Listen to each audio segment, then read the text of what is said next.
Hey everybody, it's Missy Wolf with Center Stage Magazine, and we are here with the legendary, iconic Don Felder. How are you? Oh, we're doing fantastic. I'm actually sitting right with a beautiful view of the river here just outside Philadelphia, where we have a show here tonight. I love that. And I have my producer here, Seth Griffin, who is also a musician. So I wanted to be able to give a more in-depth interview. I am not a musician, but I want to start with the St. Jude Children's Research because children's hospitals are definitely something that is very close to my heart. And I know it's close to yours too. So I want to know Yeah. how you got involved with this.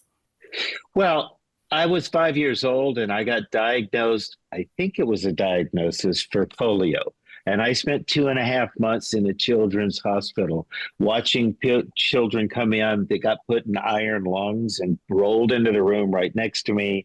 Children that were in there having tonsillectomies that would come out with their bed with blood coming out of their mouth. Oh, My one saving factor, there wasn't television in all the rooms back there then. yeah. The one saving factor was there was this round, kind of flat speaker that was hooked to a radio, and you could put it on your pillow and listen to music. And that was my escape from all the terror that I saw.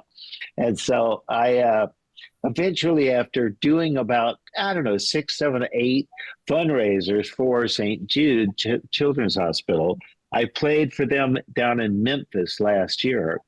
And I went to the hospital and I saw what it was that they do. And this lady that was giving us a guided tour, she's about in her early 30s. I said, well, how much they pay you for doing this? Is it you get paid well? She says, no, I donate my time. I came here as a child with cancer. They saved my life. So it's like, okay, sign me up. I'm in. Let's raise some money. We're basically trying to save children's lives with that hospital. I love that. Well, thank you for being a part of that. I am the mom of a child. We spent 3.5 years in the hospital off and on. And our saving grace was the music. And they had, Vanderbilt Hospital out here in Nashville has Ryan Seacrest Studios, but I was in California at Chalk Children's.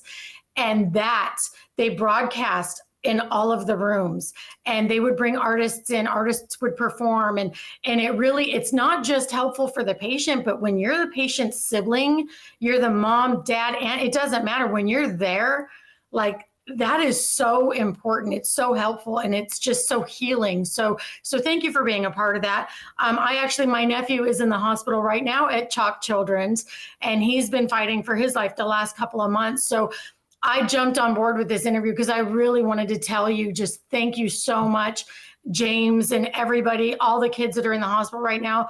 They look forward to what you guys do, and it really does help them get through their treatments and whatever they're going through. So thank you, thank you, thank you. From one mom, just thank you. I appreciate it. You are very welcome. Now, this sweepstakes that we're advertising, Yes. is amazing package. Plus 100% of the monies that come in go to St. Jude's. There's not a penny that's taken away from this effort at all. The weekend of the retreat will be October 23rd to 26th. Yes. The package is you win 2 round-trip airfares from anywhere in the United States to Nashville. You get to stay 3 nights at the biggest suite in Nashville, the Broadway suite at the West End Hotel. You get to win a free white double neck 1275, just like I play.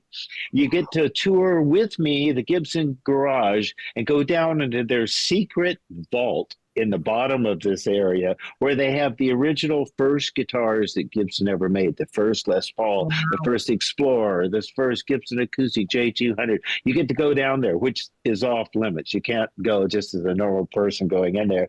You get to be my personal guest the next day at the Gibson showroom, where I'll be speaking and performing at the Gibson Garage.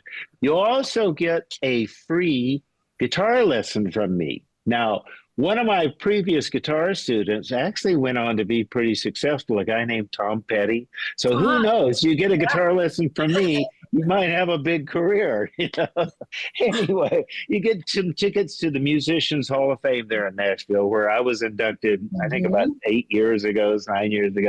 And then when you want to enter into this, you go to donfelder.com donfelder.com/contests. That's donfelder.com/contest. Click on that and it'll take you right to where you go to put in your name and your money and how to do it through PayPal. And it's very simple. For every $50 that you donate, you get one ticket. So if you give $100, you get 2 tickets. You give $200, you get 4 tickets. I have friends that are giving thousands of dollars because they want to win this package so badly. Right? They want to go down to that, exclusive party of Gibson. And the contest does only run until September 6th, though. So we need to let people know, they got to get on this now. That's right. That's the whole plan, is to just hammer it every day. I advertise this at each show tonight. I'll be talking about it just before we play Hotel California, while everybody's standing up wanting me to play. I got their attention for 30 seconds. I'll tell them about the thing, and it'll be on the screen behind me. We have a 40-foot wide by 20-foot high video screen. I mean, it's like 8K quality. It's like stunningly spectacular. So during the whole show, during my set and Kevin Cronin's set and Styx's set, there's videos going on too that are just amazing. It's a really, really wonderful show that goes 4 hours of nothing but solid hits. I mean, I do some of my Eagles songs. I do some solo stuff. I do a song off my new album, The Vault, and that song is called Hollywood Victim. And if people go, some of these songs sound like Eagles songs. I went, well, I wrote them for the Eagles back, 20, 30, 40 years ago. And one of them actually was the first demo I made. It was the reason I got invited into the Eagles was for my slide guitar playing. So I had decided I'm going to make a demo for these guys of me playing slide. So I made up this song and played slide on it. And I given it to Don Henley, and he said, I really like this song. Let's write a song called Slide On. And I went, it sounds a little corny, to tell you the truth. So it just fell to the wayside. But then I had been in a relationship for about 2.5, 3 years that finally broke up. About the time I discovered all these old ideas again, I said, that slide guitar part was really great. It reminds me of Dwayne Allman a little bit, who taught me how to play slide. And so when I was recording it, I went, God, I can remember exactly where I was when I made that demo. So I went in and rewrote it. Instead of it being Slide On, I said, I broke up with this woman. I said, just move on. Let's both just move on. So it became Move On instead of Slide On. Love that. Yeah, I do. Mm-hmm. Yeah, that's cool. So as far as I remember, the first actual session you worked on with the Eagles was for A Good Day in Hell. That's right. So how did that session go? Did you have pressure, or was it just kind of a go in, no expectations?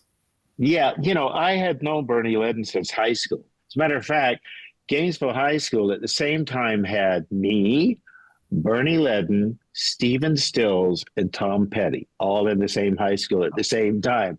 And how we got out of there and all wound up going to California and becoming, big selling artists and National Rock and Roll Hall of Fame, it's just a miracle. And then right across the street, over in Daytona Beach, was the Allman Brothers.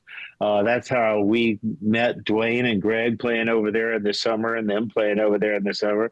And Leonard Skinner was in Jacksonville. So in that little triangle there, so many artists that came out of the South that went on to become, Rock and Roll Hall of Fame, platinum selling artists. I don't know if it was something in the water or maybe something we were smoking. I don't know. Something that got us propelled to where we were. Oh my gosh. Are you looking forward to your tour with Styx and all of that? And like more of the shows and just meeting fans? Are you super excited to be on this? Yeah, we have toured together, Styx and I, and REO and I, and Foreigner and I, and Doobie Brothers. I've toured a lot with a lot of different acts. But this particular combination of people off the stage is like a family. We all know all the guitar techs, the front of house guys, the lighting directors, the monitor, the truck drivers, the bus driver. We have all done this together for a long time. And so there's no ego, diva, hissy fits. There's none of that. There's none of that. It's just we really love each other and have a great time playing together and making a lot of good music for people to come out and rock them crazy. Oh, absolutely. Yeah. So with the new album, The Vault, how does that compare in the studio and the process compared to like heavy metal or even recording like the Eagles albums? Well, all of that was analog, and our original. I was making Bee Gees records at the same time while I was in the Eagles, and the Bee Gees had this amazing technical thing set up where they could lock up two 24-track tape machines, and one would be just for vocals, another one would be just for guitars, and they would fly in what pieces they wanted. They're the first people that made a tape loop, a 24-track tape loop. I walked in the studio and this tape is running around the back of the control room. And I went, what the heck are you guys doing? It's, we got to drum it. And out in the room was Steve Gadd, who was sitting there just playing dot, dot, dot, dot, dot, dot. And they were recording each drum hit and the kick drum and stuff that was on a click track that was on that tape loop, right? Albie Galutin and Barry Gibb were just geniuses for production. They really technically way ahead of everybody else in the business at the time. The Eagles, on the other hand, were all old school. Bill Simpson said, if you can't make an album on 24 tracks, you're in the wrong business. You don't need slaves. You don't need to go do 15 parts and edit it and you just need to be. Do you know what there was before there was Pro Tools? Do you know? No. There were pros that could write and sing and play. We didn't need to autocorrect. We didn't need to tune and time correct all this stuff. Yeah. We just went out and played. That was the business. You had to be able to write, sing, and play. The music industry has definitely changed, and I know you know this too. It has definitely changed. I don't think all of the fans have it figured out yet when they're not on this side of it. They just love listening to the music and they just don't think about how it's made and what's going on, right? They just hear something, they love it, and they're a fan. But for artists and what goes on behind the scenes, it has changed so much. The radio industry, everything has just changed so much. What's the one thing that you just wish had stayed the same? Well, I remember touring around the United States with the Eagles in the early 70s, 74. And after about 6 months on the road in the States, I could wake up in the morning with the TV on and listen to the local news broadcaster and tell you what state I was in by their accent. Now, all television's people, commentators, are California. They sound perfectly California. There's no Southern accent. There's no Northern accent. There's no Oklahoma accent. But I could tell you the difference between Texas and Arkansas, just by hearing certain vowels. It's true. And so also in every city, we would go down to the local radio station and do in-studio appearances. And you met those families. So after 2 or 3 times touring, it was like another family member you were meeting to go down and promote the show and promote the radio station and stuff. All of that's gone. Clear Channel, I guess, just bought every radio station in America. And if you don't get onto their programming list, you don't get played. So it really kind of narrows down and limits the amount of opportunity in my position, in my opinion, that young artists have to battle to be able to get out. But on the other hand, if you have what it takes and you can get it to go viral, you can have a career like that. The problem with careers that go like that is they also go down. They go down like that. Yeah. That's right. So there's a lot of fast artists that are coming onto the market and not live. And the key to longevity, in my opinion, is being able to write, sing, and play your own music. And I say that because the people, if you look at everybody back to Billy Joel, that's just been play Elton John, these guys write, sing, and play their own stuff. They don't rely on, I've got to find a hit song to sing, or I got to find a great singer to sing my song. It's developing the skills, and everybody in the Eagles had all three of those: the ability to write, to sing, and to play really well. So that was, to me, just a magic combination of talents that came together there. We had so many, like for Hotel California, I think I wrote 15 or 16 song ideas. And two of them wound up on the album. One of them became Hotel California, which was originally entitled A Mexican Reggae. Okay. Now kind of Hispanic. And one was Victim of Love. But I had 14 other leftovers from ideas that I'd written for that song. So the one thing for me that I think the two things for me that brings me the most satisfaction, worth all the traveling and everything, is playing live in front of an audience and seeing these people that have heard these songs for 40 years, since the 70s, and there it is live right in front of them. They can reach out and touch that song they've heard on the radio for their whole life. They can remember where they were, what they were doing the first time they heard the song. There's a connection there. But to walk into a recording studio that's totally dark, turn it on, have no idea what you're going to create, and just let it come out, to me I developed the ability to improvise when I was starving on the streets in New York City for a year and a half. Oh. I saw Miles Davis.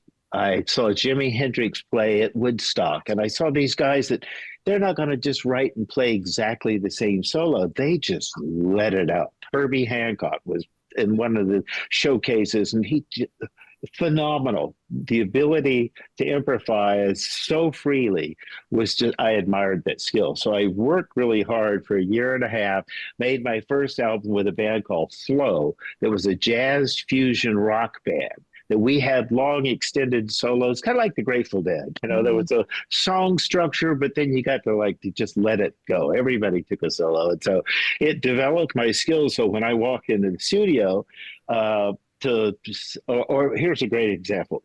When we were doing Hell Freezes Over, we were at rehearsal, and Henley said, it was back in the unplugged days. Don Henley said, we need an unplugged version of Hotel California. And I went, wait a minute. You mean we're going to take acoustic steel string guitars and sound like a bunch of country pickers playing dee dee dee dee dee dee dee? No, we're not doing that. So I took a nylon string guitar because I used to work in the Holiday Inn at Harvard Square when I lived in Boston, and I would play standards for people on a gut string guitar, nylon string guitar. Somebody would come up and say, hey, do you know The Shadow of Your Smile? I said, yeah, I do. I'll play it for you right as soon as I get back for my next break. Well, it's our anniversary, and I'll give you a nice tip. I went, perfect. I'll play it right. So I would go into my dressing room, which was the kitchen, open up my fake book, and learn to play The Shadow of Your Smile. And I'd go out and dedicate it to Sarah and say, I'm going to play it for her, and I'd get $5, right? So the ability to play nylon string guitar, when Henley said, we need to have a special arrangement for this, it was the only way I could see Joe and I being able to do it was on a gut string. It sounds more flamenco, more Mexican, Yeah. So we get on the stage and we're filming that whole show. We've got an orchestra behind us. I think there's about 15 video cameras everywhere, shooting up your nose, over your shoulder, everywhere you can imagine. 2 recording trucks recording it. And we did 2 shows. And just before, at the end of sound check, Don turns to me and says, this song needs a special introduction. And I went, well, what are you going to say? He said, no, I'm not going to say. I thought he was going to say, well, we're back in California, we're back together, blah, blah, blah. He said, no, just come up with something. Because he knew I could just come up with something, because I could improvise. So I said, okay, you play this chord, I'll diddle, diddle.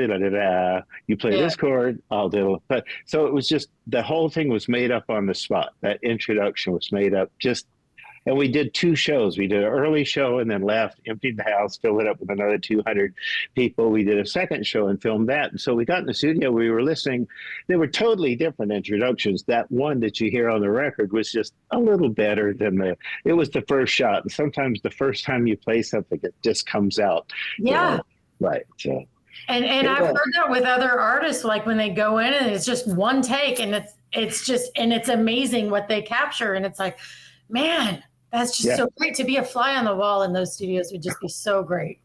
Well, I had some great, amazing players come play on the vault with me. And we had two guys from Toto. I had David Page, the keyboard player, who's just an amazing player, and Steve Lukather. Steve and I have toured together. We've known each other since the 70s. He comes over, brings his guitar to my studio. He walks in, and for the first half hour, 45 minutes, we're just laughing and telling jokes and recounting idiot stories of what the dumb stuff we did in the 70s. And, just great stories. And then we sit down for 15 minutes and we've done both of the solos and the harmonies and everything. We just made it up because we both know how to do that really well. So it's not like pulling teeth when you're, working with the people that are so talented and also improvise like that is a big help. So. And you and Steve Lukather together, I can only imagine the fun that you guys had. Thank God there was probably no footage, no cell phones back then, because I'm sure I know some of his stories. So, what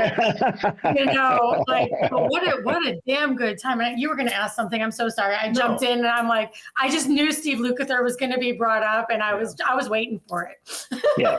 Well, and to shift back to Hell Freezes Over, I'm obviously a huge fan of yours and Joe's and the chemistry, just the chemical chemistry you guys had in those days. What chemical are you talking about? We had a lot of chemical. Yeah. But one question I have, and I've never heard this question asked to you, is if you look back to videos of Joe in the 80s, as the 80s progressed, you can tell he is degenerating just because of, drinking and everything. I know he sobered up before that. And I know he gave you and Henley and Fry credit for helping him with that. What was your role in kind of coaching him through that to where he could play like that again? I was given the specific duty of driving over to Joe's house and picking him up and taking him to rehab. First time I went, he was a no-show, which was a little disheartening for everybody that he didn't show up. So he was contacted and told that if he didn't go, he was not going to be in the band. And so I went back the second time and persuaded them to get in the car. I had to put all the windows down and the sunroof open in the car because he smelled so horrible of drugs and bad breath. And just, I drove him to rehab, took him in, got his paperwork done, signed him up and got him settled. When he got out, his hands were shaking, because he was still going through readjusting back out of that old Joe Walsh image. Hey, how you doing? Into he can't do that anymore because he's not drinking, right? So when we went out on the road, my daughter, who's his same age as Lucy, his daughter, would come out with me, and Lucy's mom wouldn't allow Lucy to come out on the road and stay with Joe. She was just afraid. So I would have my daughter come out, and Lucy would come out, and we'd get a 2-bedroom suite with a big living room and 2 beds and 1 room for the girls and 1 in my room, and Joe would be right across the hall. So he could come over and hang out with his daughter, or he could take his daughter off just to make certain that he was safe and sober and taking good care of her. So I would come back after a while, and I'd go into their room, and there would be every dessert the hotel had spread around on the bed. They had figured out how to call room service. They were like 9 years old. They ordered everything, cakes and pies and ice creams and sodas. And, love that so much.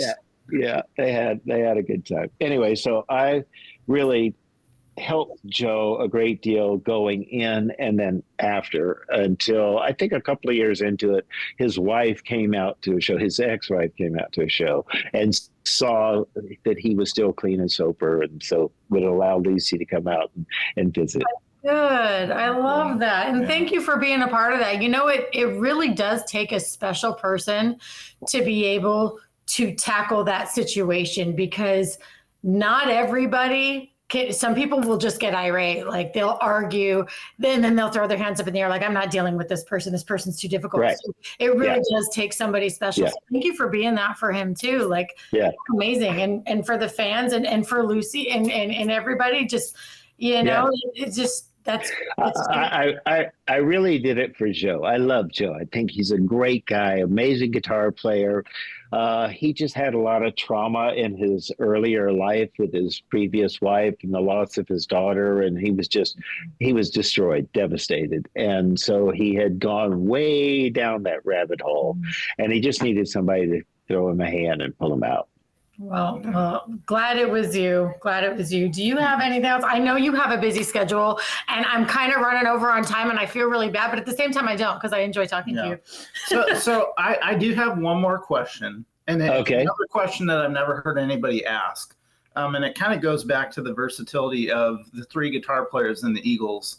On I Can't Tell You Why, Glenn ended up playing the solo for that.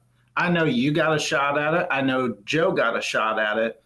Tell me about that experience and how that settled on Glenn. Well, Glenn has a very simple phrasing. You know, he's not a shredder. As a matter of fact, I'm not a shredder, and neither is Joe. We try to play as melodically as you can, because there's an old saying, if you want somebody to remember something, set it to a simple melody.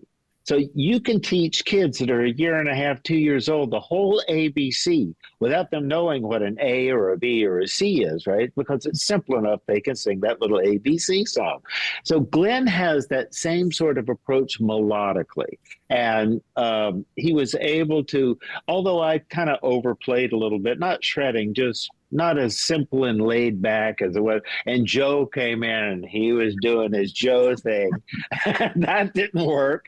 So Glenn said, well, he took my guitar and said, let me just take a pass at it. So he tried 2 or 3 approaches, and they by far were the most appropriate feel. Since he had played piano and co-wrote that song, I Can't Tell You Why, it was the appropriate feel and simple enough melody and laid back enough that it would just perfect. So it was beyond question at my point. And I said, you got it. So then we go on the road, and Glenn's got to play the electric piano part, and I got to play his his solo part for all eternity, really, up until I left the band. Yeah. That is just so fantastic. Thank you so much for the great storytelling today. I you know what? I had no idea where we were really going to go, and I am so glad that we had this conversation, because this by far exceeded any expectation that I have. But real quick, I do want to remind everybody, the St. Jude Children's Research Hospital, the Rock and Roll Retreat, it's happening October 23rd through the 26th. The contest ends on September 6th, though. So everybody's got to get in there, gotta donate for those raffle tickets. Is there anything else you want to tell fans before we let you go? Well, we talked about My Vault, the album My Vault, a little bit. Yes. It was so much fun to be able to go back and hear stuff that I had written in 1974. The first demo I made was the reason I was brought into the Eagles was I played slide, and they loved the way I played slide. And so I said, well, I'm going to write a song. I told you about writing a song called Slide On, and it hit and move on. But when we did it with a real band, I think Nathan East played drums on it or played bass on it. And either Jim Keltner or Brian Tishy played drums on it. So by the time we got the A team in recording this, all of a sudden it sounded fantastic as a basic track. Then I got to play slide on top of it, those old slide licks that I had written and recorded in 74. It was just a treat. It was like finding a treasure chest that you open up and there's gold nuggets in there. It's like, wow, this is pretty cool, I love that. And where can fans find that? Are you selling like hard copies, like autographed albums or anything on your website? Yeah, you can get autographed records, or you can get it downloaded from iTunes. You can get it on Amazon. You can get it on just about anywhere. You can buy them at the shows that we're selling them at the merch for the shows and stuff. So yeah, it's doing really well. Well, fans, you heard him. So check it out. Go to his website if you're not going to a show, but find a show near you and go to a show, because you're in for a treat. But until next time, everybody, we'll see you soon. All right. Thank you.